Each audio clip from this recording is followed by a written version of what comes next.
Welcome to TRVC, the Turkish VC podcast, where we talk about the Turkish venture capital and startup ecosystem. I'm Yunus Celebiler, and today I have as guest Bulent Celebi. Bülent, like me, has grown up outside of Turkey and came in 2004 and started Airties, which has recently been acquired by a private equity fund. And Bülent is an active angel investor. I've known him for a while. Full disclosure, he's actually a independent board member at TurkNet. So I've had, so to speak, a sort of front row seat, and he's been in the thick of the ecosystem in Turkey since really what I would call the beginnings, or even the pre beginnings of the tech ecosystem in Turkey. So I'm really excited to have him on the podcast today. Thanks for taking the time. Welcome, Bülent.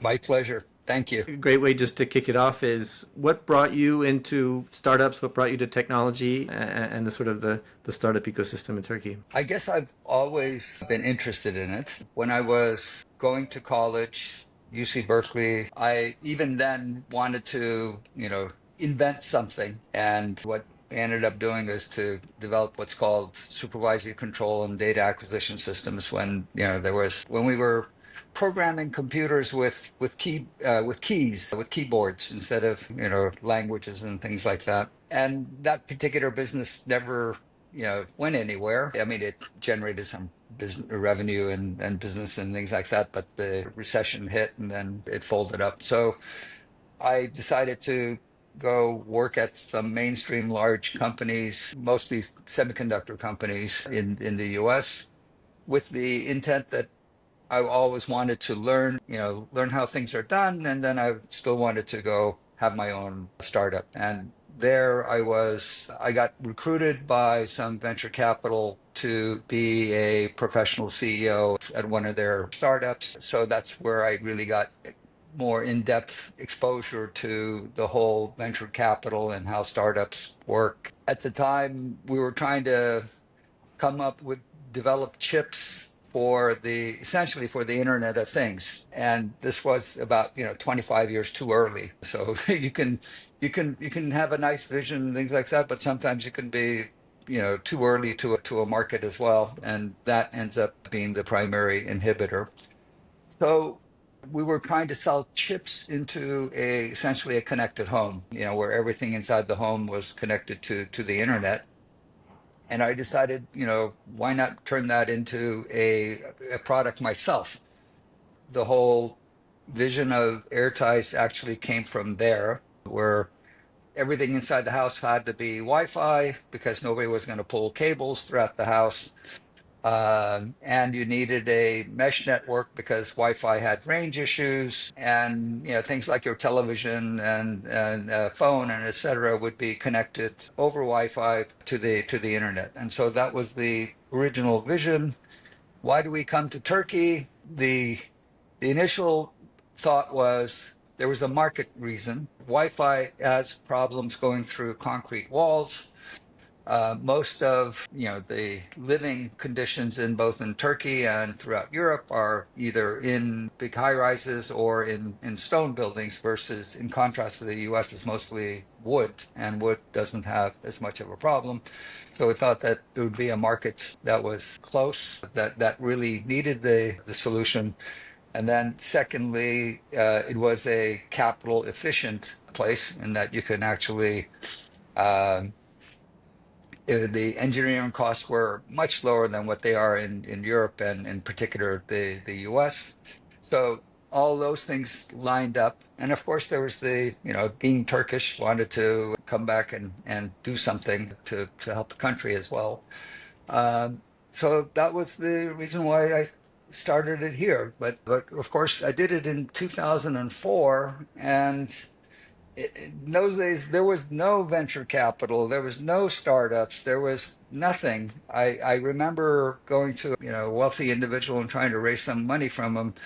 And he said, yeah, it sounds like a good idea.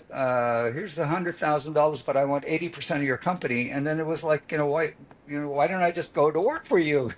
So that was the mentality. So anyway, that's how I began. If you were to make that decision again, would you make it again? I think starting it up in the US would have been better, Yeah, because not only do you get, I mean, the investors can have a huge impact on how a business is run, and it's surprising how impactful they are. sure. And so getting the right mindset from the investors was very important. And the other very important thing is access to talent.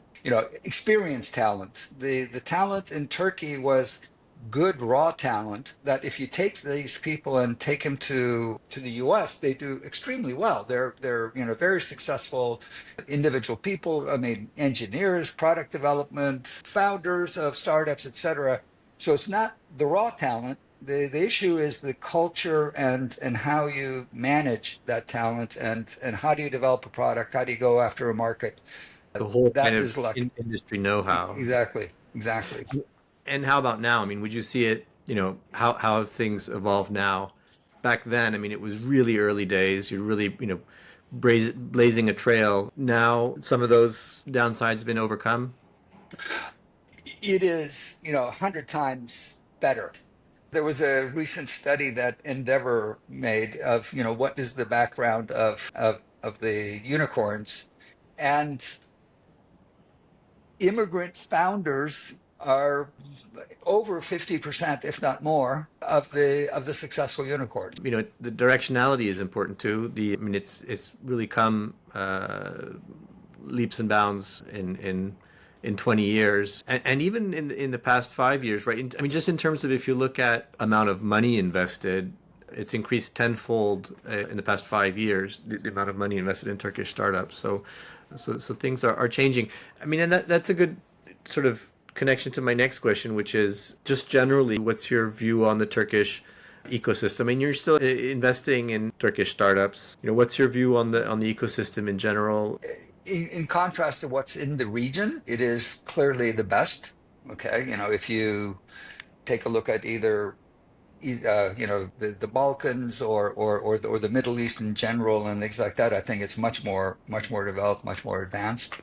Um, there's some really good ideas and really good entrepreneurs that are coming out. There is a whole ecosystem of incubators. There is a good ecosystem of quote unquote venture capital.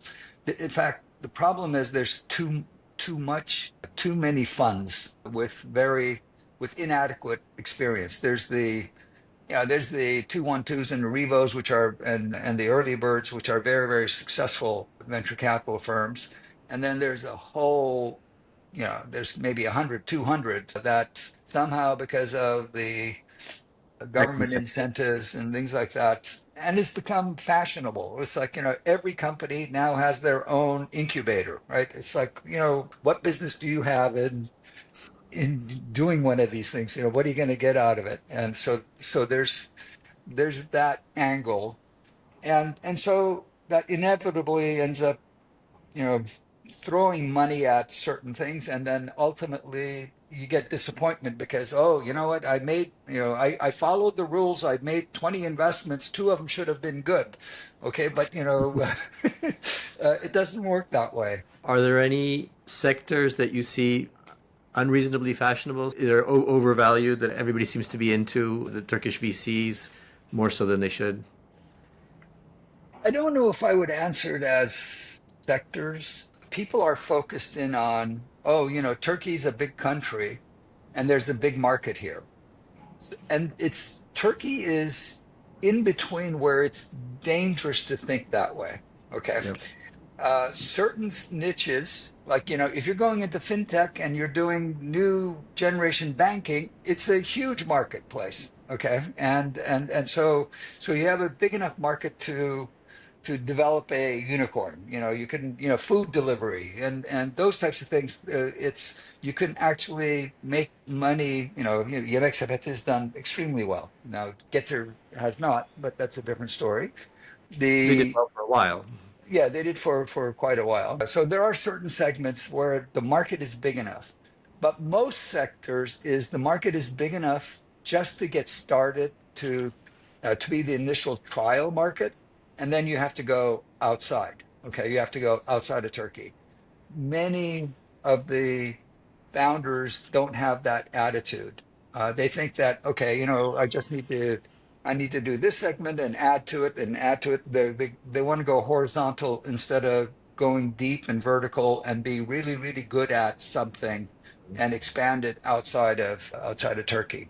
So that's my number one when I get into debates with founders, because I'm constantly mentoring and coaching and et cetera, that ends up being the primary debate, because they immediately want to go horizontal inside the Turkish market because it's comfortable, you know. And the other next thing is they end up running around and saying, okay, well, you know, we're in the Middle East, so let's go look at the Middle East market. Azerbaijan or something. Azerbaijan or Dubai or this or that or Saudi, um, and that's a whole different set of dynamics. It's not, you know, it's you can't be a startup and go into a marketplace that is built on relationships and who you know, okay? Because you don't know anybody there, okay, by definition. So you have to go into a marketplace that accepts a strong value proposition. You know, this product does something nobody else is actually doing, and it's doing it much better. And if they're willing to accept that and buy that, then you can Right. succeed. But if you I mean, go I always into say if you're the number one product in the US, you'll have no problem selling in Azerbaijan. But if you're the exactly, number one product in Azerbaijan, that's not going to help you much exactly. in selling in the US. Because usually, you know, the reason you did well in Azerbaijan or you know Saudi Arabia is because you know you knew the family member of the sheikh, okay, and that's not a startup model. No offense to Azerbaijan, just as a, I Yeah, mean, yeah, it could be exactly. any I'm country. just trying to. If you're selling, if you're the number one product in France, that's not necessarily going to help you much in the U.S. either. I mean, it's kind of especially when we're talking about software or technology. I mean, U.S. kind of is the market the way I look I, at it. I guess the real question here is your go-to-market based on relationships, or is it based on product differentiation on the product? If it's differentiation on the product, you have a good chance of winning outside of your own country. If it's based on relationships, you probably don't have the relationships, Right. and and the local people, whatever country it is, they're going to have better relationships than you. And even if you build them, what did that gain you? You that built, that's not a, that's not a learning how to fish thing. That's, Yeah. getting one fish kind of thing. That's a really great way to look at it. Is there a type of idea you think is undervalued that no one seems, that people don't seem to be investing in or paying attention to, but you think actually has a lot of potential and value? This is especially true of the Turkish investment community. They are afraid of anything that smells of hardware or is deep tech. You know, if it has a component like that, they immediately run away from it. Versus saying, "Wow, there's this outfit is doing something very unique." It requires some hardware. Okay, I understood, but they're doing something really really unique, and eventually you can. The hardware problems are easy to solve if you're selling based on if your differentiation is based on a specific piece of hardware. Once you get volume, the Chinese will copy it. So that's not so you can't win that argument. But if you really have a service, a very strong value proposition that you are selling, but it does require a piece of hardware, that's okay. And people are not able to make that distinction yet. And the use of AI is still very early in Turkey. I mean, it's just, when I contrast the types of companies that I see coming from the US. By the way, I became an LP in a couple of the US venture capital companies, and I'm starting to see some of the deal flow there, and the contrast is quite huge. I think at YC, something like half of the companies are using AI for software development. Okay, it dramatically improves That's your productivity. productivity. Okay, and so they're able to move at a rate that you can't even imagine here. So it's not just number one, using for software development. Number two, what really makes a difference with AI? Is this, are you doing something that's going to, in 6 months from now, a year from now, is going to be a typical feature on Chat GPT, or are you really using this stuff to actually make a difference? And the number one issue there ends up being, do you have access to proprietary data? Okay, Hmm. because it's the data that trains the AI. And if you have access to data that other people don't, then that's a Yeah, sustainable moat. that's a really good point. When, specific to AI, I think that's an area where Turkey has some opportunity. A lot of the sectors, industries in Turkey are fairly digitized, right? I mean, healthcare, financial services, the government, sort of e-government services. Yeah, They've put a lot of things kind of digitized. There is a possibility to access, data easier or cheaper or more quickly than potentially in other markets. And I mean, China has made great use of that, and I think exactly. Turkey has an similar opportunity to use data that's produced here. As you say, it's a big country, not big enough necessarily that you should say that fall into the trap of saying I'm going to build a product just for Turkey, but you can use the fact that it's a big country and so it generates a lot of data to have unique data that gives you an edge on AI. Is there an interesting story you have of an investment you missed? So something that you passed up on, but you wished you had invested in? I don't go into any of the games because I don't understand games. It's probably my age. I don't play enough games. So, but Turkey's very successful there. So I should have just closed my eyes and just, made investments in some of those companies. But I don't know how to make a judgment of any of those things.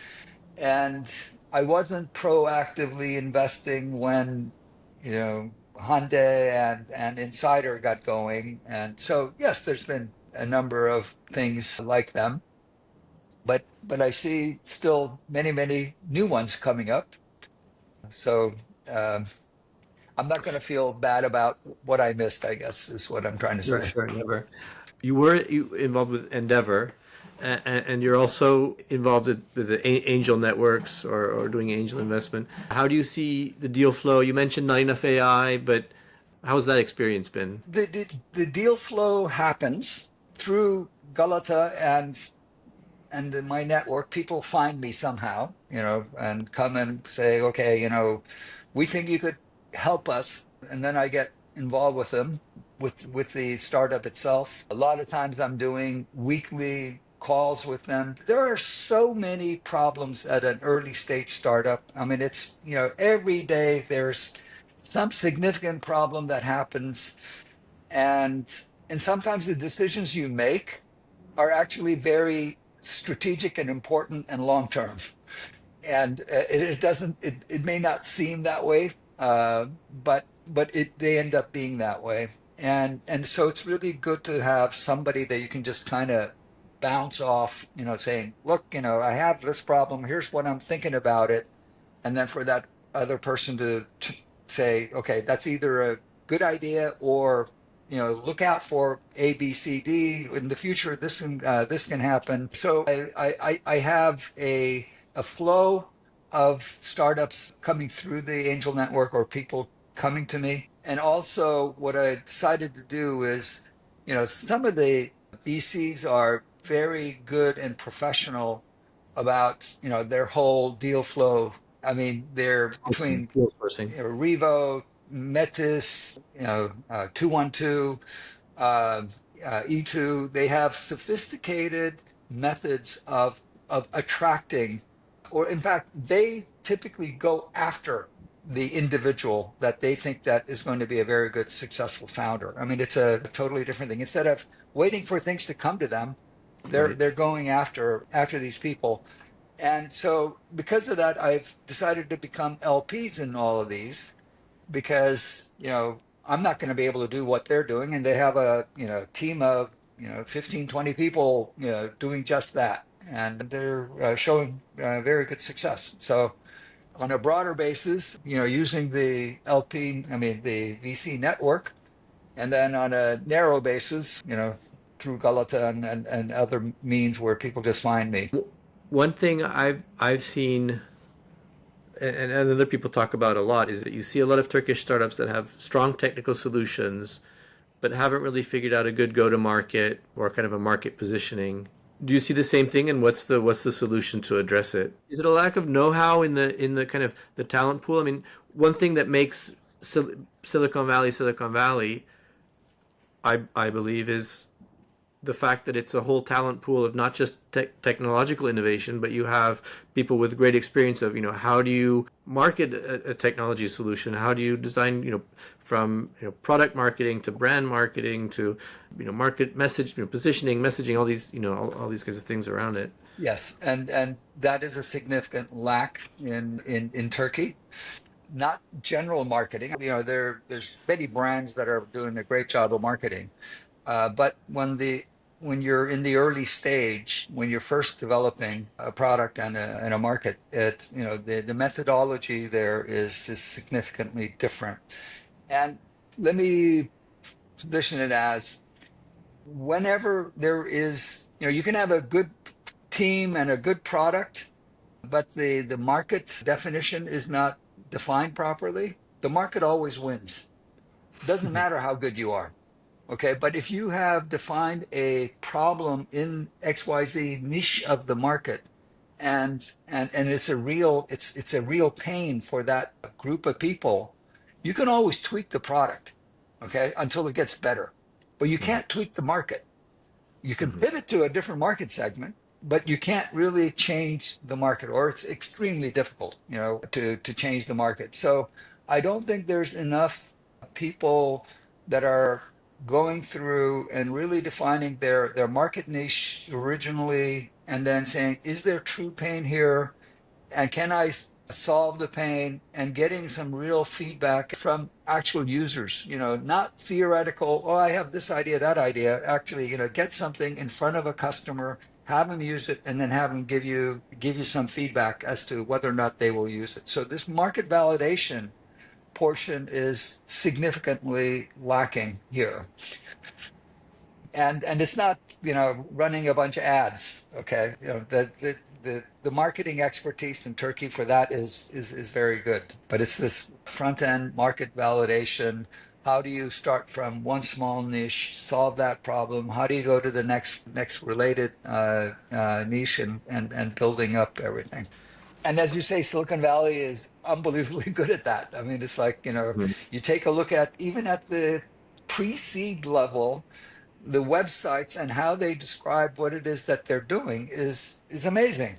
And, ours here are like, what does this guy try to do? How do you see things evolving in the next 10 years, and what do you see yourself doing in the next 10 years? I'm going to say what everybody says. AI is going to be everywhere, in everything. It's going to cause a massive disruption in companies, in jobs, and everything. So that's a general trend. Now, I also think that the thing that really differentiates Silicon Valley from anywhere else is the local culture there. You can be from any religion, from any sexual orientation, it doesn't matter what you are. If you perform and you're good at what you do, you have a place to live in comfort over there. And this is very difficult to find anywhere else in the world. And so long as, the best and brightest Indian guy will want to go to Silicon Valley, but they don't want to go to Germany, okay?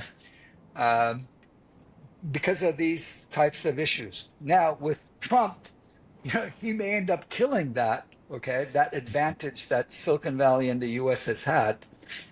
And if that does occur, it'll be a significant drawback or limitation for the whole US scene. How does Turkey perform on that axis? There does seem to be somewhat of an effort to the government has come up with these tech visa supporting the venture capital ecosystem, and sort of the idea of being a tech hub is one that's attractive to countries now. And to the extent that they understand that culture is part of it. I don't know how much they really understand that. Many, at least many of the things. Now, I haven't been involved with the Turkish government stuff for quite some time, but originally it was, let's build a fancy building and then everybody will come, and put some tax incentives. The incentives are quite good, by the way. I think that does work, but it's more than that. And I'm not sure exactly what they can or cannot do relative to people culture. And but the friendlier you make, and the better, the more comfortable people feel of coming and saying, okay, I'm going to be I'm going to live there. Okay, I'm going to enjoy my life there. I'm going to work there. Um, that's a significant impact. Yeah, you Sure. can say, well, today, everything is online, but I mean, I think there's still face-to-face stuff is still very, very important. You're going to a coffee shop, you run into somebody, and you start dialoguing about it. I mean, it's very difficult to duplicate that. But like I said, I think Trump might destroy it. Okay, so there's yet another opportunity. I mean, so I think Turkey, can continue to be a significant player in here. In fact, uh, Turkey should overtake Israel in the startup ecosystem. There's no reason why it can't. And I mean, relative to me, I'm sorry, go ahead. it continued the growth trend tenfold in the last 5 years. If we keep growing, so $1 billion Yeah, of investment in Turkish startups in 2024. If you get to 10 billion, yeah. that's a real size. Exactly. And Um, and for me, I'm just going to continue doing this. Okay. The thing I like to do is to help startups, good founders and teams, and mentor them and help them grow. It keeps me busy. but if there's one thing you could change about the Turkish VC and startup ecosystem, what would it be? There is a significant gap in that there's very early stage, and there's once you have traction and moving along, call it a Series A, there's pretty good companies there. In between, there aren't a lot of good quality companies. I mean, there's people that want to throw money at the very early things, but are not necessarily following through. So that's one area. So you're saying there are funds investing in Turkey at a kind of Series A size, and then there's some very sort of very early kind of pre-seed, but the in between is actually what's missing. Yeah. Yeah. I mean, if you go to Makes sense. Revo or 212 or Early Bird, et cetera, I mean, Heck they no. can, yeah, back now. They, they're a good quality firm, and they can write a pretty sizable check. Okay. No, but they have their criteria as to how far along you need to be before they'll make an investment. So there's reasonable quality there, and some of the big name, US VCs are Sure. coming in. So there's significant funds available at that rate. And then you have 100 venture capital companies that are making investments in all these different pre-seed level companies that are at the technoparks, et cetera.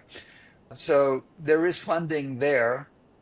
But if a company is somewhat successful and is ready to move along, and they've validated A or B, then they get stuck. So there's an opportunity there for I think so.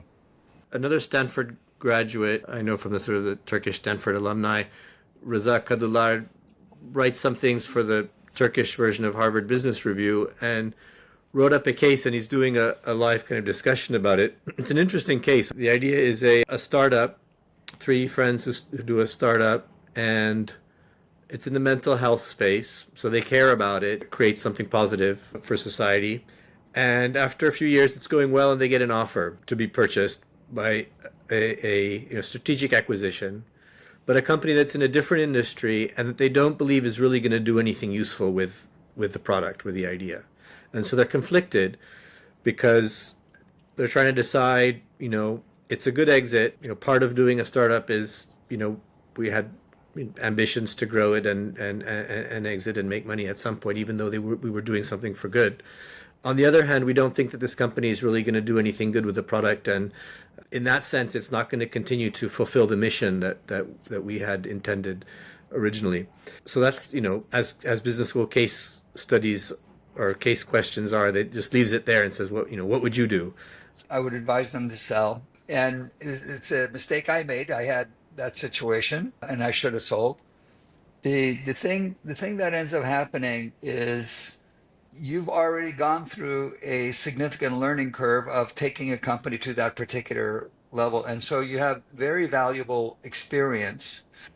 And if you can cash out and you have money in your pocket, you can do it all over again. So it also depends, I guess, how old you are. If you're in your 50s or something along those lines, maybe this is okay. I'm not going to do another one of these things. But if you think that you can do another one of them, I would sell, because the experience and what you learned of starting it and growing it to a particular level that basically says the next time you will do even better.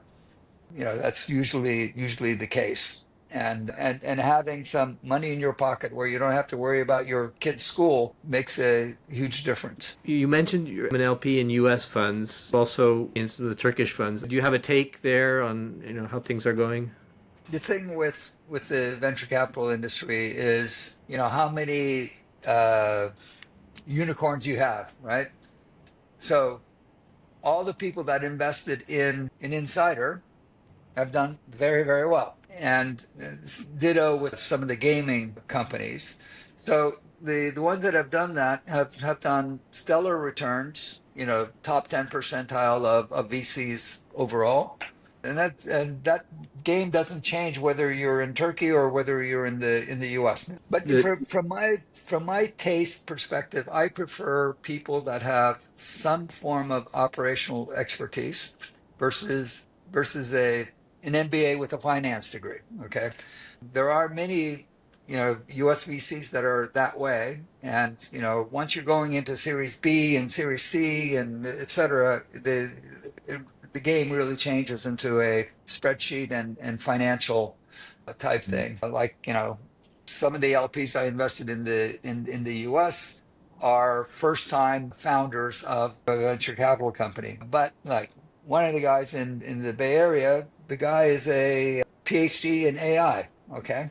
And he's got a network of engineering. He's organizing the engineering groups as a community. So he has direct access to what's coming and what's going on, and he's seeing all of that.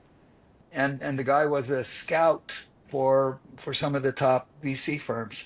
Now, is this probability of picking a few of the next AI-based startups high? Yes, I think it's going to be a lot higher than somebody who went off and got an MBA degree from some top university. Early stage investments, right? Yes.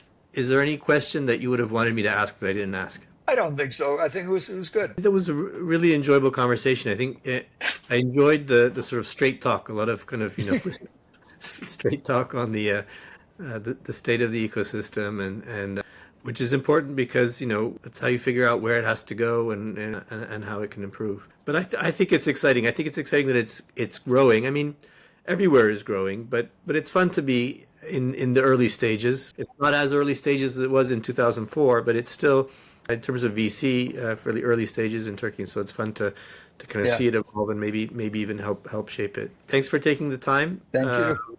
And, thanks for having me. Maybe get to do it again sometime in the future in person. Absolutely. This was the first time we did an online episode. I think it went well. In the future, have you again in the studio. Thank you. Thank you for listening to this episode of the Turkish VC podcast. My name is Yunus Celebiler.